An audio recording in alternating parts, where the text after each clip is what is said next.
The following podcast is taken from a live broadcast on Inspire FM. Any health advice given, whether general, diet, physical or spiritual, is general only and must be verified by your doctor. If you need medical advice, please consult a doctor.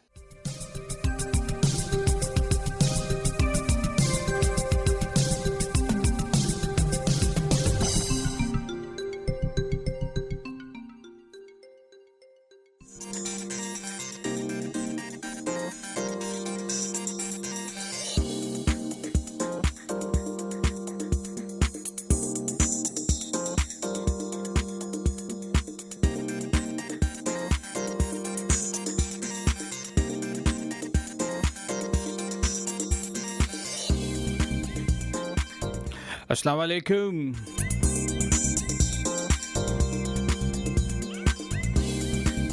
Assalamu alaikum to all our listeners and viewers. I welcome you all to another exciting and educating edition of the Health and Fitness Show.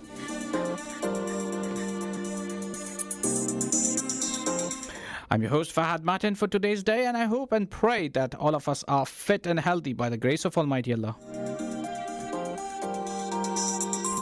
I do pray that we all had a nice and positive week so far and looking forward for a nice and relaxing weekend.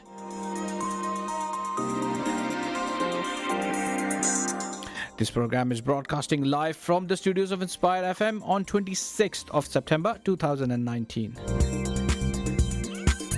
And casting its positive vibe for all our lovely people in Luton and surrounding areas of Luton like Dunstable, Harpenden and Bedford.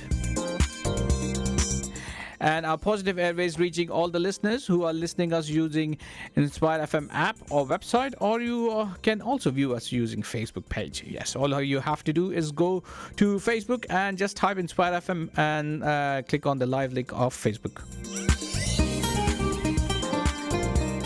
If you're listening this show on Sunday or any other Thursday, that means it's repeat. But hey ho, today is 26th of September 2019, so that means it's a live show.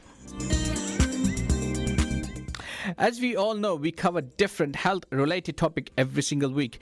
And as we have said last week, that we will be covering a very unique topic this week, which is Luton Fight Flu, means Luton Flu Fighters, means children's flu vaccination program in Luton schools. Yes, you have heard me correctly. We are talking about flu vaccination program in Luton schools. And definitely, I'm not the person who will be talking about this topic. I have plenty of guests today with me today. And so instead of me asking everybody or holding everybody back, let me jump in and let me introduce our guest today. So joining me in the studio is our very own people who will be who's not new to Inspire FM. They have been here previously as well, and they are today joining us as well. So from instead of me explaining them, let me ask them to introduce themselves. Let's start with you, Rebecca. Hi, I'm Becky. I'm the team manager for the school immunisation team. So we go out and vaccinate all of your lovely children at school when they're due for their vaccinations. Perfect. Becky and Barbara? Hello everyone out there. My name's Barbara Hamill. I'm the immunisation manager for Luton, Milton Keynes, Bedford and Hertfordshire, but I'm here for Luton today. Okay. And joining shortly us will be Brother Abdul Ghafoor, AG, and he will be representing the local community and the Luton Council Mosques as well.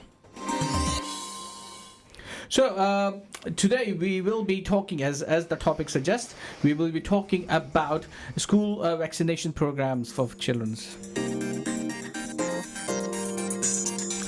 And if you have any questions or queries regarding our topic today, please do send us text messages. Send us your questions via text messages or WhatsApp, or even on a Facebook page, but please don't call us, or if you want to call us, just call us and give your question so we can ask those questions to our guest, because today is a show which is fully packed with questions and informations and details of what we are doing and how we are doing certain things. So it's very important to be on the pathway and strictly following the A to Z of the whole show in many different ways, because it's we are trying to squeeze the whole thing. So if you have any questions or queries, please do get in touch with us by texting us or WhatsApping us on 07779 481822, or I repeat 07779 481822, or you can send your questions or text messages using Facebook app or Facebook page, our live link.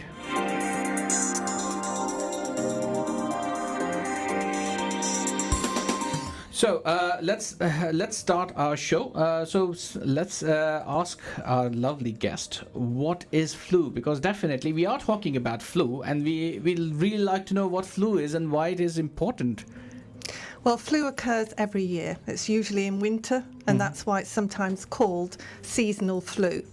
But the flu season starts round about the beginning of September and usually goes through to the end of March. It's a highly infectious disease with symptoms that come on very quickly. Colds are much less serious and usually start gradually with a stuffy nose or a stuffy or runny nose and a sore throat. A bad bout of flu can be much worse than a heavy cold, so it must not be confused with a cold. Flu is a debilitating disease, and if you have a health condition that leaves you more at risk, you can have some very unpleasant complications.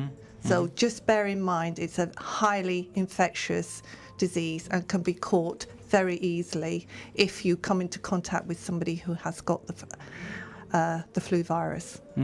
So, as you have mentioned, that flu virus is seasonal. Is there a way we can safeguard ourselves from flu? The only way to safeguard is to have the flu vaccination, and it's a yearly vaccination. Yearly vaccination.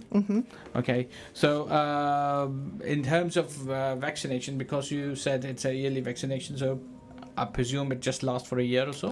It lasts for a year because the reason being is that each year we look at the southern hemisphere to see what's happening, e.g. Australia, to see what viruses are circulating. Then the World Health Organization has to make an informed decision as to what is likely to come over here and what are likely to be the viruses. So then there's a new component of the vaccine is then made with a new component. It's really like making a cake. You know, one year it's that recipe, and another year it's another recipe, a different recipe, according to what's been circulating in the southern hemisphere. So they then make that judgment and then ask the manufacturers to manufacture the flu vaccine, and that's why it's different each year. So we have to have a vaccine each year. Okay, so that means people who are vaccinated this year, they need to... They do, yes, every year.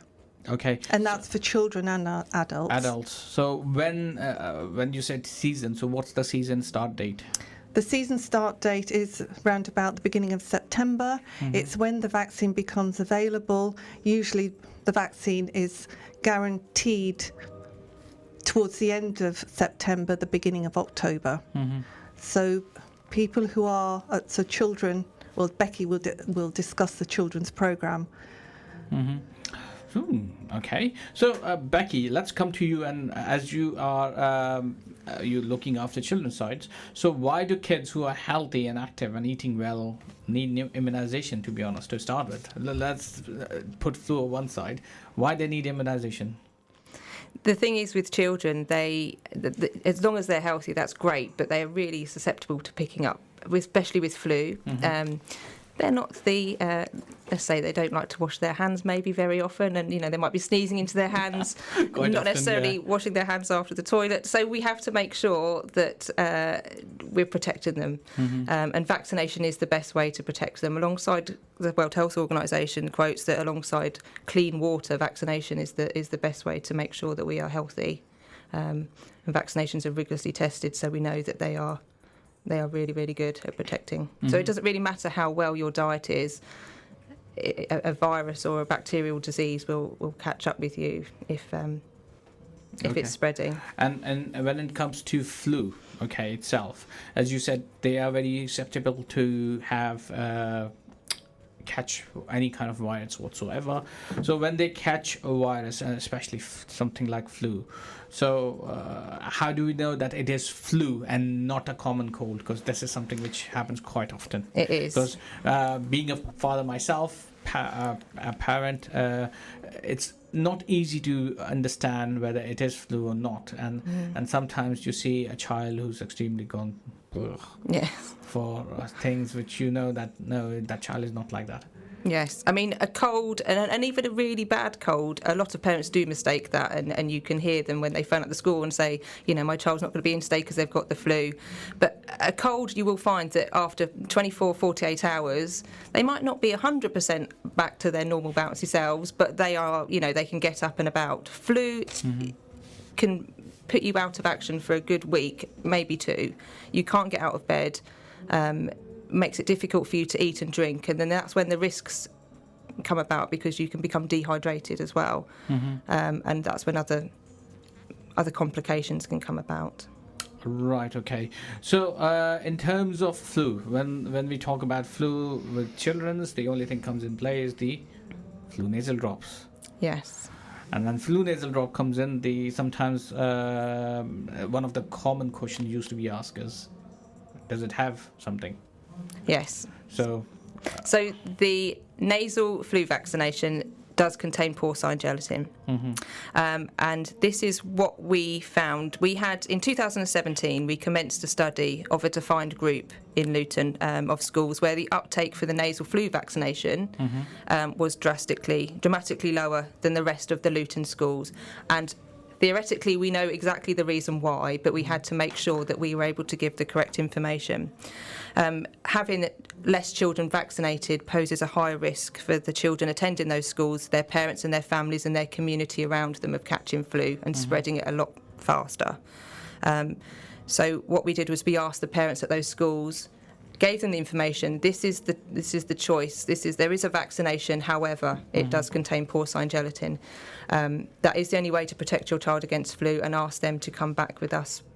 So we had the evidence to say, these parents want to protect their children, but if this is the only option, it's really controversial, and these parents are having to make a really hard decision. Okay, so you said a school has taken participation. So which school was it, Barbara? It was Maidenhall School, and I would just like to say the parent engagement was over 210 parents. So we got, a very good critical mass to inform us what they wanted to do. Even though I must stress that the nasal flu is clinically the best option, but parents were saying, well, no, we can't have that. The injection was an option, better than nothing. Let's slightly scope it a bit more about what's the difference between the nasal flu vaccine and the injection vaccine. Taking one thing aside, which is the pork gelatin out, why the nasal is always being promoted and says that it's better? Because it's protecting against it's a quadrivalent. It's protecting against 4 viruses. Whereas the inactivated isn't. Okay. It's more designed to make the best immune response for the children and young people. So, if I'm not mistaken, the children who have long-term conditions, they've been given injections by the GP surgeries. Well, those who have long-term or at-risk conditions, the first option is the nasal, because, again, clinically the best option. However, if they can't have that, then they can have the inactivated. If it's contraindicated, they can then have the inactivated, which is the injection, the jab. What are let's talk about nasal flu nasal flu vaccination for a second. In terms of the nasal flu vaccinations, what ingredients are there which make it active? Sorry, people like myself who do not know much about. I mean, it's a combination of how it's put together, but the most important, I suppose, it's grown on originally on a pig, and that's because that's a very good medium to grow a vaccine on. Oh, right. That's why it's used. It's not used just because they think, oh yes, it'd be a good idea to use that. It's for a very good reason, that it's a very good medium in which to cultivate a vaccine. Whereas the inactive one, which is injections, are not. It's not grown on. It's got no pig content whatsoever. Okay, cool. Okay. And can I just say at this point as well, the inactivated, this is given to adults who are at risk and, pregnant women. The adults do not get the porcine. It's a vaccine without the porcine. So I want to promote the flu vaccination in adults as well, particularly those who are at risk. So they should come forward because there's no porcine element whatsoever. Okay. And what, in terms of at-risk, can you, if you don't mind, explaining what the at-risk group is for our listeners? Okay. There, for example, anybody who is a severe asthmatic, if you've got a child with a severe asthma and needing regular inhaled steroids, you've got diabetics, you've got children who are... I'm just trying to, who've got neurological conditions, maybe cerebral palsy. There's a whole raft of conditions, but the GP will invite any child who has got a chronic health condition. Okay. So anybody with a serious heart problem, asthma. Yeah, asthma, diabetic. Somebody who's had who's got no spleen. There's lots of immunosuppressants. Yeah. And carer especially. Yes. One of the group in that is carer, and the reason behind it is because if carers themselves are protected, they make sure that people who they care of or care about is there as well. Very, very important. And also bearing in mind as well that there are children who care, who have a caring role. There's quite a lot of teenagers out there who care, who have a caring role. So they might not fit in under the eligible group because they've got no health problem and they're not in the healthy school age program. But they are eligible because they're a carer. Okay, cool. Okay. In terms of the flu itself, now, if you don't mind me asking, what are the symptoms of flu and how it differ from the normal common cold for everyone? Rebecca, if you don't mind, and Jackie, Barbara, and Barbara. Sorry, if you can give our listeners a general guidance, because. Sometimes it's most people, as you mentioned, Becky, that kids sometimes parents do mistake themselves. Even in adults as well, we do the same mistake. So is it like pretty much same, or is it different, or is it slightly changed? There are some similarities with the stuffy nose, the sore throat, the feeling, your head's feeling a bit muzzy. But with flu, with a cold, you can still realistically get on with your life and go about doing your daily duties, although you might not feel like you really want to. But with flu, it is really debilitating. So you could be in bed, as I said, for a week, 2 weeks, unable to move. For children, devastatingly, they can't go out and play with their friends because, they physically couldn't do that because it would make them very poorly. Very high temperature. They could have some chills, headache, achy muscles, very, very, very tired. And like I said, for some children, particularly little people, if they have this, it can lead to hospitalisation because their bodies just can't cope. Oh, wow. Ouch. So not good. Yeah, exactly. And also to also remember that if a child isn't vaccinated but lives in an extended family where you've got vulnerable adults or vulnerable, even other vulnerable young children, and they come home with a virus, then that has an impact on the whole family. Wow, that is really, really deep, I must say. On that note, let me involve our listeners as well. So listeners, If you have any questions or queries regarding our topic, please get in touch with us by texting us on 07779 481822. I repeat, 07779 481822, and share your questions, your thoughts regarding the flu vaccinations in these schools, which we are piloting just in Luton for 9 schools. So please get in touch and share your thoughts, your experience. If your child already been to Maidenhead School last year and had a flu jab, please get in touch with us. Let us know what was the outcome. Can I also add one? Yes, sorry, Barbara. Sorry. Can I also add one thing that flu, it's caused by a virus. So if parents think, oh yes, my child's got the flu, and think that antibiotics will help, Fix it. It won't, because antibiotics work on bacteria, not on viruses. Wow, okay. In terms of the Maidenhall School, because as you mentioned earlier, the Maidenhall School was being piloted last year, and I'm one of those parents myself who was involved in that 210 parents when we were getting consulted, and we were very happy that when we raised it, because I remember my son was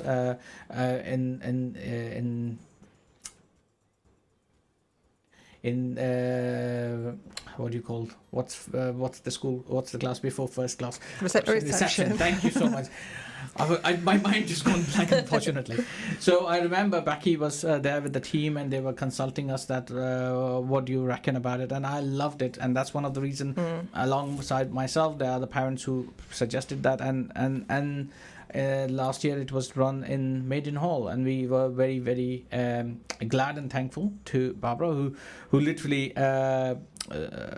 brought that in. So firstly, tell us what was the problems and how did you manage to overcome those problems, because it was not a national program, it was something which you have fight for it, isn't it? Yes, well, it was Public Health England, and I work for Public Health England, and because we were looking at this school age and across Luton, and the uptake was so low, and it had been low for a number of years, and anybody who went in and provided the service always came back and said, we can't make it any better, we can't increase it, improve it, because the issue is the porcine gelatine.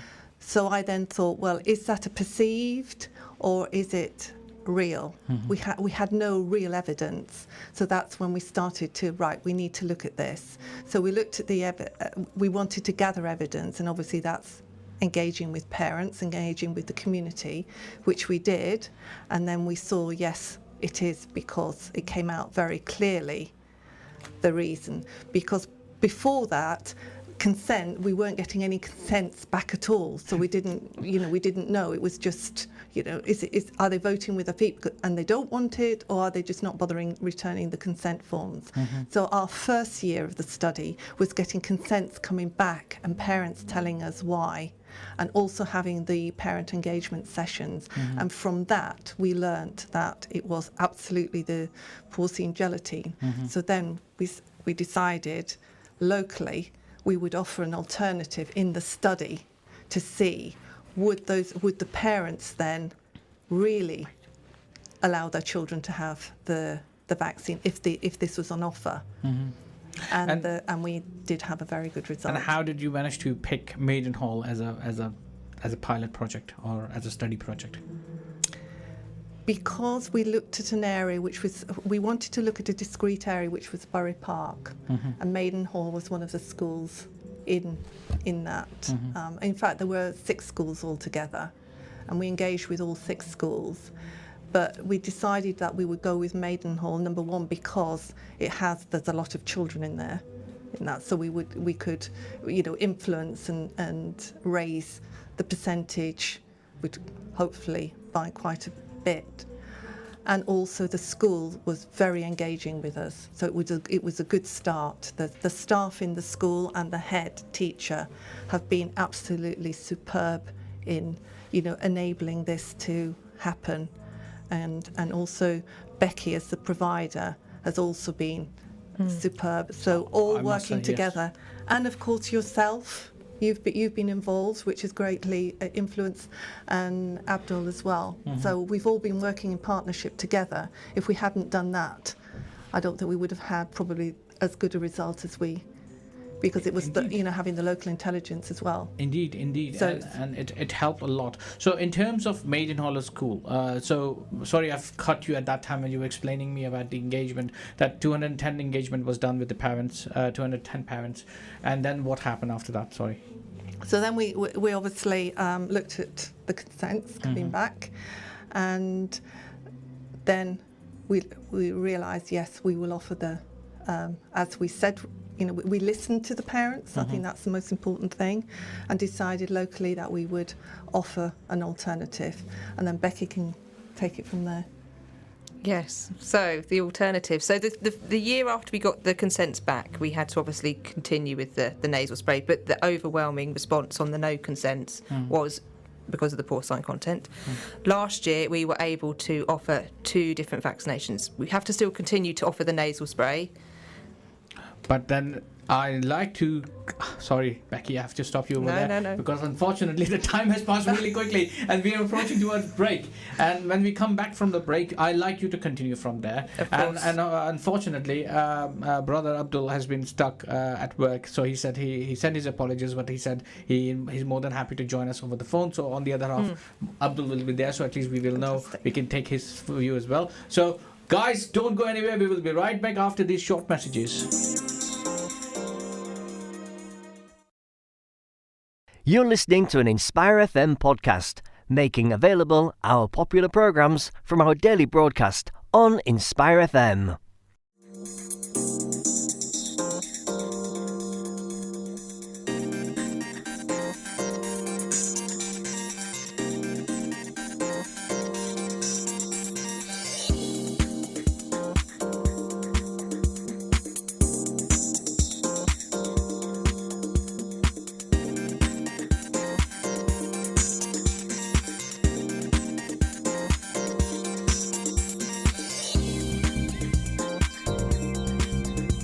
Assalamu alaikum. And good evening to all our listeners and viewers. Welcome back to Health and Fitness Show. I'm your host Fahad Matin for the evening, and today we are talking about children's school vaccination program, especially flu vaccination program. With our guest today, we have Becky from Children's Services, Children Immunization Team. We have Barbara from Public Health England, and we have Brother Abdul Ghafoor, who will be joining us over the phone.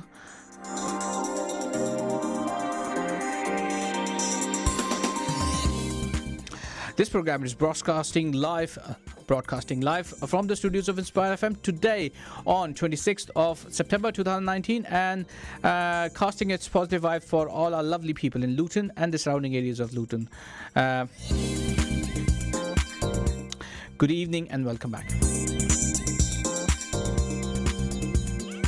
Before we went on break, I did ask Becky to tell us about how the school vaccination program went. But before I call and introduce you guys back again, I think so. Brother Abdul Akbar is with Abdul Ghafoor is with me. Assalamu alaikum, brother. Are you with us? Walaikum assalam. Thank you so much, brother, for joining us over the phone. I'm so sorry that you are stuck at work still with your stuff. But thank you so much for joining us today. Thanks for having me. And as you have already heard, joining in the studio with us is Becky and Barbara. Good evening. Good evening. Hi. Right. Before we went on break, Becky was telling us about how the interaction went well in Maiden Hall. So sorry, Becky. No problem. So yes, last year we were able to offer the 2 vaccinations. We still have to offer the nasal spray because, as we've said, that's the choice, the given choice is the preferential vaccination. But it was lovely to be able to offer what the parents have been asking for, an injectable version of the flu vaccination with no porcine content. So absolutely was a resounding success. The percentage of the children that were vaccinated in school, therefore protecting themselves, each other and their families and friends, more than doubled within the school, and so that was just fantastic.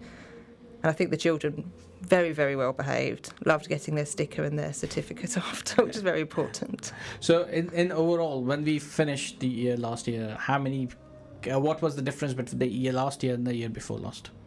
So when we were only offering the nasal spray, it was about 24% of the school took the vaccination, and when we offered the both of them last year, it was 54% of the school. So fantastic, over half the school were protected. Perfect.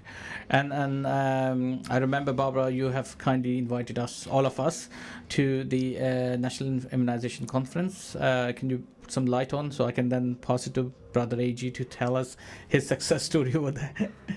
Yes, I mean it was such a success story that we managed to increase the uptake and protect so many more children in Maidenhall when we offered the alternative, that we were asked to present at the National Immunisation Conference, and as I said before, it had such a good result because we all worked together as a team, school, yourselves, Abdul, Becky, the provider, and Public Health England, to actually make a change, and we listened to parents. So therefore, it was something that the national conference wanted us to, illustrate, and for us, it was a celebration. It is indeed, and I really like the presentation of our AG as well. AG, can you put some light on, please? So I only did a small bit, to tell you the truth. I think it was a really good overall presentation of how to engage communities, of how the health services are listening and recognising the challenges in rolling out healthcare provision. I think that it really, really reflected well on the efforts that everybody in and around Luton, and the support of PHE, Public Health England, in sponsoring the study, really, and enabling the study to take place, I think showed a very open-minded approach that was absolutely focused on health outcomes. In terms of the roles of mosques, I think it was well supported by some of the imams locally. I know Imam Rehan had done a number of sessions with parents at Maidenhall, and it had been promoted across the mosques and within the Muslim community, and had a very positive response. In fact, I still get messages as we're promoting it locally from other towns and areas that are asking about how they could make it happen, and parents of other schools as well asking why they're not part of this year's pilot or this year's research activity. So there's definitely a lot of interest. Okay, let's ask Becky, how many schools are involved in this one? So this year the feasibility study is still ongoing, and we've broadened it completely. So we've got Maidenhall, and then we've got the other schools that were in our original study. So we've got Denby Primary, Downside Primary, Icknield Primary, Beechwood Primary and Leagave Primary, and we're also including Oakwood Primary, Olive Tree Primary, Rabia and Merrier. Okay, so there are 6 national schools. They're the 6 public schools, and then 4 faith schools. 4 faith schools, sorry. So there are 10 schools. Sorry, my mistake. Yes, I thought 10. It's 9 schools. So there are 10 schools altogether. And I believe you already have engagement events planned, and some already happened. Yes, and some of them have already happened. Some of them we're going out. So we're quite happy going out to the schools. We're going along next Friday to Denby Primary to join their Macmillan Coffee Morning to talk with parents there if they have any questions. And it can be, I'm quite happy to stand up in front of everybody and give them a talk about what happens, or I'm quite happy to sit there and just have a cup of tea and a bit of cake and answer questions to help with what's going on with the flu vaccination and why we're doing it very differently to everybody else. And the ones where you already engaged, like you already been to... Already been to Maidenhall, and we've already been to Icknield. And what's the response from the parents? They're really happy. Maidenhall, obviously, they had it last year, and so the amount of parents that wasn't the same as the year before, because obviously they're quite used to it.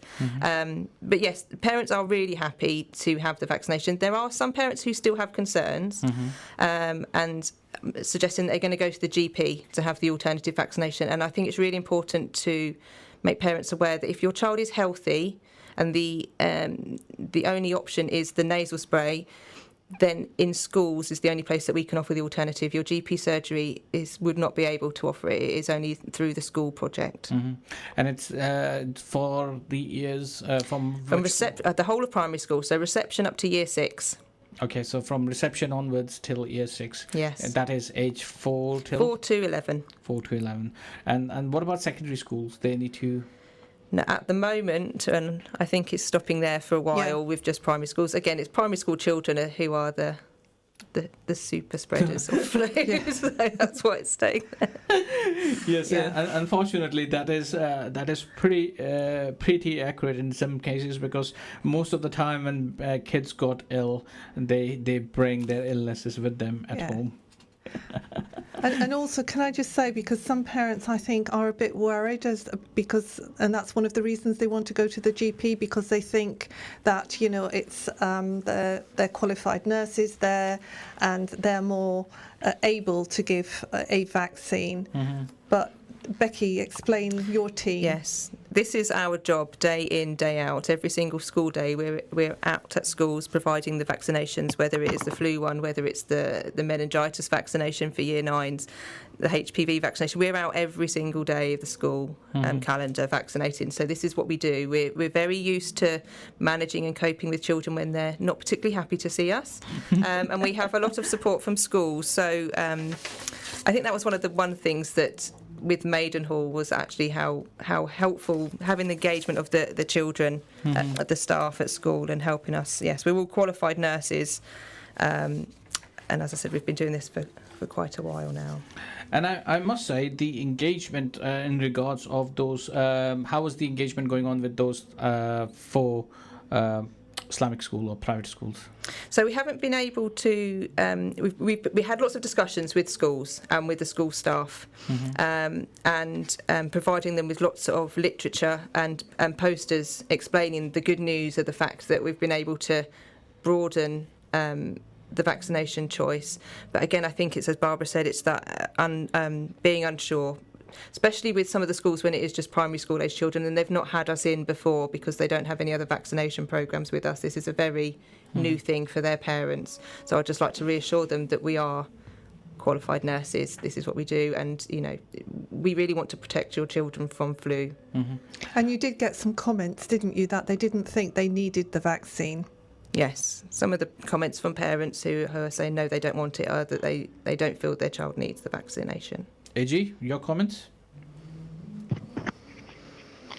On the point where you don't want the vaccination, you mean? Sorry? I think, when we discussed some of the challenges that came back from the research in the first year, I think one of them, although we felt it was quite low down, was a misunderstanding of flu, a misunderstanding of the risk to their children, and also a misunderstanding about what's actually in the vaccination, whether it's absolutely necessary as well. It's interesting because as I've spoken to some of the Islamic schools, I hear some of those as well. So it's not that they are ungrateful for the opportunity. I think they like the fact that there is an alternative that is suitable for members of the Muslim community and others that don't appreciate having forcing derivatives in any type of medication. However, one of the parts I've heard is the vaccination actually necessary itself, which I think is absolutely an education piece. I've been trying to push back on and saying it's not just perhaps the child, although of course the child being off sick has an impact on the school, but also other vulnerable members of the family, others within the community that child will interact with as well. So I think this is really important. We need to appreciate that it is something that changes year on year. It's not something that is easily manageable, that does have a significant health risk. Actually, in one of the messages I sent out via my own broadcast and social media, I did highlight a number of cases that were in mainstream media of children, unfortunately, that died as a result of complications as a result of flu. And you can just have a look on BBC News and see instances like this. Really harrowing, shocking examples from something that I think we've often taken for granted. Yes, indeed, and I've seen your social media activations, and I must say they are quite good response and quite normal response as well. Because there are, if I just read some of the comments and questions which were there from them, and on that note, let me introduce our listeners as well. I forgot to ask our listeners to send any questions. So, listeners, If you have any questions or queries, please get in touch with us by texting us, WhatsApping us on 0779 481822. I repeat, 0779 481822. Or alternatively, you can send your questions on Facebook page as well. But yeah, on this note, let me highlight those questions which were sent to us through their social medias in last weeks. Because one of the things, there are parents who are saying the letter has gone to Iqbal Primary School, and there are other schools as well been mentioned.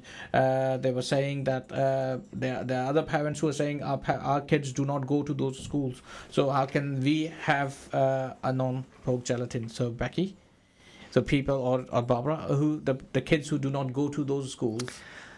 Unfortunately, at this point, it's still a study, and once the study is complete, it will be the national team, the higher up will be looking at the results and looking at then what the next step will be. Because don't forget, this was a local decision, so then it has to become a national policy decision, a change. Right, and in order to make this change happen, we need to take as much part as possible and gather the evidence. Exactly. So one of the things which we do like to know is that if your kids going to these 10 schools, which are Maidenhall, Denby Primary, Downside, Icknield, Beechwood, Leagrave, Oakwood, Olive Tree, Rabia or Merrier. Okay, and you already have engagement with 2 schools, right? You already have engagement with yes. Maidenhall, which was this Tuesday. Yes. And another school which was last week. Icknield last week, and out at Denby. Okay. And if your kids go to any of these 10 schools, please, you may have received a letter or a template which says a consent form is there, and then on the bottom of the consent form it gives you 2 pictures. One is an injection one, and one is the child's getting a nasal drops. So please take the ones which you prefer, and get the job done, because definitely it is important. It is very, very important. As Brother Abdul Ghafoor said earlier, that it is really important. All on us is said as well. So I was highlighting some of the questions which was asked. What age group vaccines to be offered to? Sorry, this is one of the other questions which was highlighted on the group. So the flu vaccination, if your child is in an at-risk group, they can have the vaccination from 6 months old at the GP surgery. 2 and 3-year-olds, all 2 and 3-year-olds, again, are offered the nasal spray unless they medically can't have the vaccination at the GP surgery, and then all children 4 to 11. If your child's older than 11, then like the rest of us adults who need to go to somewhere and buy it. unless they're at risk. Unless they're in an at-risk group, and then they have it at their GP surgery for free. And GP surgeries do not give vaccines to kids between the ages of... They will always offer nasal spray to children between the ages of... Between the ages of 2 and 11, unless there is a medical reason and you're allergic to the components in the nasal spray, or you... one of those sort of type of things, or if you are immunocompromised, severely immunocompromised, live with someone that's severely immunocompromised. So there has to be a medical reason for you not to be able to have the nasal spray in general terms. In general terms, okay. And one of the other ones is some parents have feared that giving any flu vaccines to kids are harmful for them. Your comments? I think it's definitely in the day and ages that we're living in today that having vaccines, very, very well researched, very, very, I can't think of the word I'm trying to say, very well researched, and we know that they really do work. And with regards to the measles vaccination and how those rates have dropped and how measles is coming back, it just shows how vaccinations do work. I mean, I would say, vaccines are safe. They're rigorously tested before they become available on the market. They're the greatest contribution to health, vaccines and clean water. And we're very lucky in this country to have such a safe, robust and well-researched childhood vaccine programme, which we are protecting children. It's not a random program. I'm including flu, but I'm including all the other childhood vaccines as well. They are designed to be given when that baby, toddler, child, teenager is most at risk of getting that infectious disease. So vaccines that are offered in this country really should be taken on board when you think, there are other countries where, there isn't a robust program, or you've got, mothers trekking, for miles barefooted just to go somewhere to get their child vaccinated. And we've got it on our doorstep. Indeed. Your comments, AG? Yeah, I think that's a really touching point that's just been made. So I've been out to Malawi, which is a really challenged community, a community that struggles even with clean water and HIV is rampant.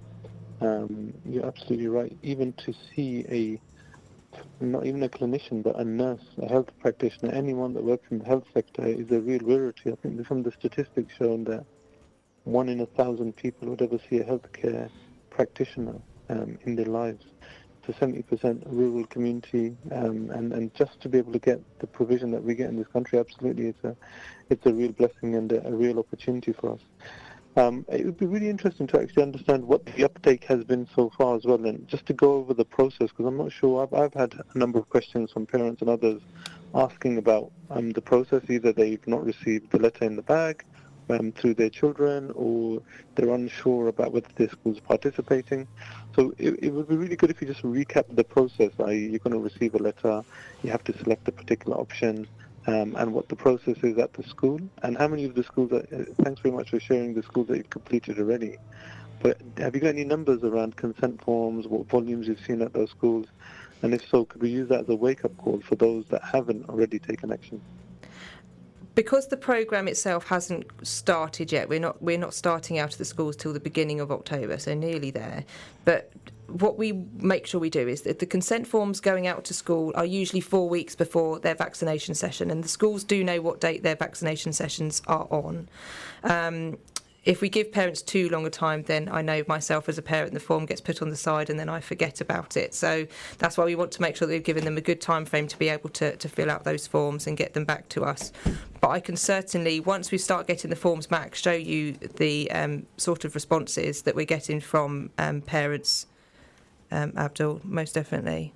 Because what you've been doing up to now, you've done some engagement sessions, but you've not started actually vaccinating yet. No. You start vaccinating as from October. October, yeah. And these schools are? All of the schools that are in the study, the 10 schools, should have had their consent forms go home by now. And then I think the majority of the other schools that in Luton that will have had their schools are the special schools. And then following that, the other mainstream schools will be getting their consent forms out. So when can the parents expect to see a consent form in the bag? It will be 4 weeks before their session.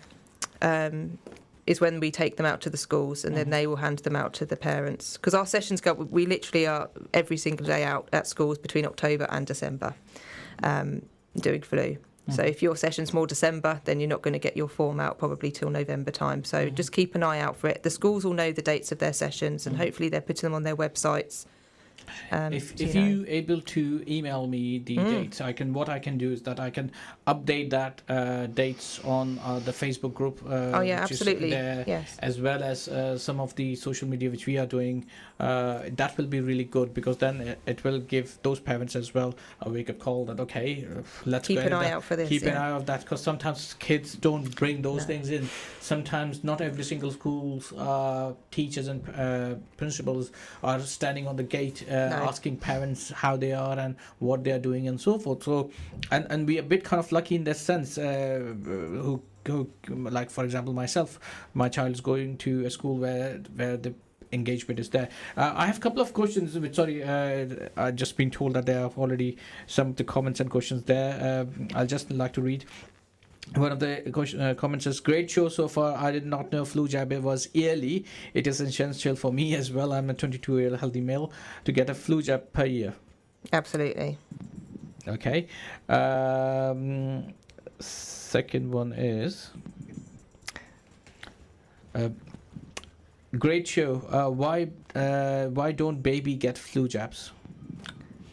Babies do get flu jabs from 6 months. They can't have a flu jab before the age of 6 months, but they are babies. It's not automatically. It's if a baby is at risk. Okay, so it's a baby who is at risk can get a flu jab from 6 months onwards. 6 months, and this is why it is really important for a pregnant woman to have a flu vaccination. All pregnant women, because not only are they protecting themselves, but they're protecting their unborn baby. Because if the baby is then born and has respiratory problems or any, health problem, if they're not vaccinated against flu and they have a possibility, they could get it between 0 and 6 months. Okay. And but if the mother's had the flu vaccination, she's giving the baby some protection. Perfect. If she's not, then the baby just has no protection. Okay. One of the other questions says, or comment says, please do this in more schools. Thanks to Public Health England and all the partners. Also, one of the questions says, Assalamu alaikum. Thank you for the useful information. Just to confirm, that 10 schools that are offering this vaccines, which 10 schools are offering this vaccine, and the vaccine has no poke in it. My child goes to one of those 10 schools you just named, but I refuse the vaccine. The consent form did not see the option. Sorry, the consent form I received did not have that option.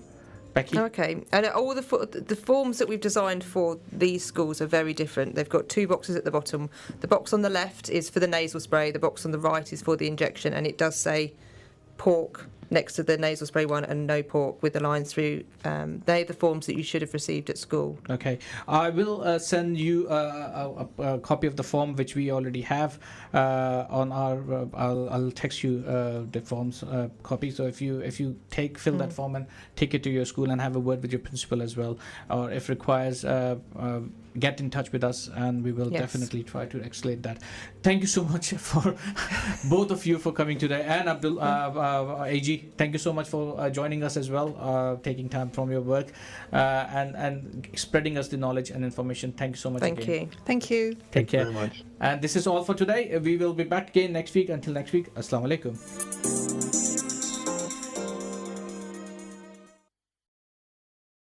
Thank you for listening to our podcast. Why not tune in to our live stream at inspirefm.org and follow and subscribe to our social media platforms at Inspire FM Luton.